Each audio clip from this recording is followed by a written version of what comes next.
Okay, first and foremost, I want to give all honors and praises and glory belongeth to Yahweh by Sham, Yahawashi, Bahasham, Wahavaka Kwadash. The name of the Heavenly Father is Yahweh, and his son's name is Yahawashi, who we reverence and double honors to the elder apostles of Great Millstone, and to the hopeful elect across the globe, and to the few, the very few, excuse me, brothers and sisters listening and also learning across the globe. It's going to be a quickie. This lesson is going to be called Yahawashi redeemed us back to the Heavenly Father. We're going to go into these words as well. It's ain't going to be a long lesson. I want to start off on Luke 1 and 68. Blessed be the Lord Yahawashi, power of Israel, for he have visited. Okay, when did he visit? 2,000 years ago when he was upon the earth, which he's always been here. Okay, but this is big about 2,000 years ago when that redemption was through him. So he visited and redeemed his people. Okay, and have raised up a horn of salvation for us in the house of his servant David, because he came out of that same loins of David, that same house of David when he was Solomon. Okay, but a key word is redeemed his people. Okay, so when we go into that word redeemed, Baba Kasha, quickly type in that word redeemed. Strong's G 3084. Lufrao. Lutrao. Lufrao. Okay, to release on receipt of ransom. And what was we ransomed to? Death, the law, our enemies. Because the scriptures, if I would have further went in, it says in Luke 1:68 as well, verse 71, that we should be saved from the hand of our enemies and from all that hate us. So that's that redemption, being redeemed from these sinful bodies, okay, and from our enemies, okay, to release on receipt of ransom. And who are we ransomed by? The oppressor, Esau, Edom. To redeem, to liberate by payment or ransom.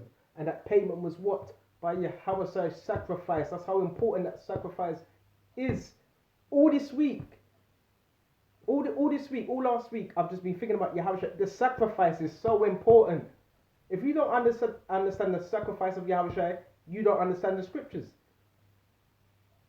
If you don't understand, that sacrifice is so important to liberate. And not in the sense of liberate like Esau, liberation. Not that LGBT liberate from what? Liberated from what? Death, the sin, these mortal flesh, these sinful bodies. Because that's what we're going to receive. What? Under what? The new covenant. To cause to be released to oneself by payment of a ransom, to redeem, to deliver from evils of every kind, internal and external. So, man, this is why that sacrifice is so important, because we're going to be delivered from what? All evils of every single kind. Bear me just, see, I'm getting excited. Bear me just a minute. And you're supposed to be excited when we're reading this. This is that hope. This is that faith. Let's go to Titus 2 and 13. Looking for that blessed hope. Okay? And the glorious appearing of the great power and our Savior, Yahawashi Mashiach. So that's what we're looking for. We're watching for that. We believe. See, when you're reading the scriptures, there has to be something to back it up, and that's that faith. Because a man could read this and not believe, but it really does come out when you really believe it. It really comes out. Okay? Who gave himself for us, the 12 tribes of Israel, that he might redeem us from all iniquity. Okay? Redeem what? To buy back, to purchase with his blood, and purify unto himself a peculiar people. When you go into that word peculiar, it says strange, weird, a bit weird, a bit strange. Okay. Zealous of good works, and again it says zealous as well. Zealous, passionate, on fire, fervent. That's what zealous means. Of good works. See, Yahawashi, He delights in what? Our works, because our works show our faith. Got the hiccups. The works show our faith. So let's read it again. A people of zealous of good works. So you got men saying, oh, it doesn't matter about your works and this. But just the same men that are saying that, just again, this ain't to throw shots, but just look at them. Look how they're moving. It goes without saying, you should want to do more, and after you've done everything, still say, and I'm an unprofitable servant, because that's what we are, what unprofitable servants that need mercy. We don't do these videos to look down upon anybody. So I've done this. You're doing it because this is what we were called to do. What's the whole duty of man? To fear Yahawashi and keep his commandments. So doing the work is part of fearing Yahawashi. And nobody should need to tell you by now. You've been in this truth 2, 5, 6, 7, 10 years. The elder apostles shouldn't need to tell you. Are you doing the work?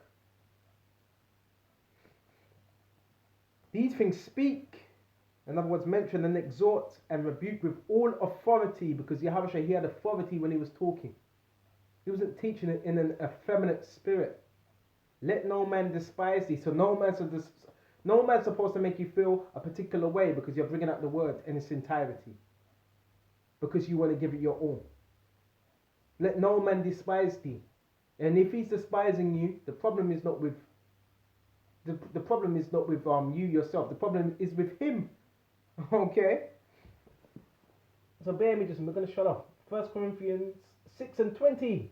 For ye are bought with a price. What bought with a price? What's that price? That price of blood, Yahawashi's crucifixion. Therefore, glorify the Most High in your body. Okay, and that's that part of that sacrifice. Being out there on the highways and byways, whatever your lot is. You're a sign holder. You're holding the camera. That's you glorifying Yahawashi with your body. Okay, you're cooking for brothers. That even counts as well. And in your spirit, which are the Most High's. Because we don't belong to ourselves, we belong to Yahawashi. So that's the part of this that redemption. Yahawashi brought us back to the Heavenly Father, reconciled us back to the Heavenly Father through that crucifixion. So with this, I really hope this was edifying. And until the next time, Shalom.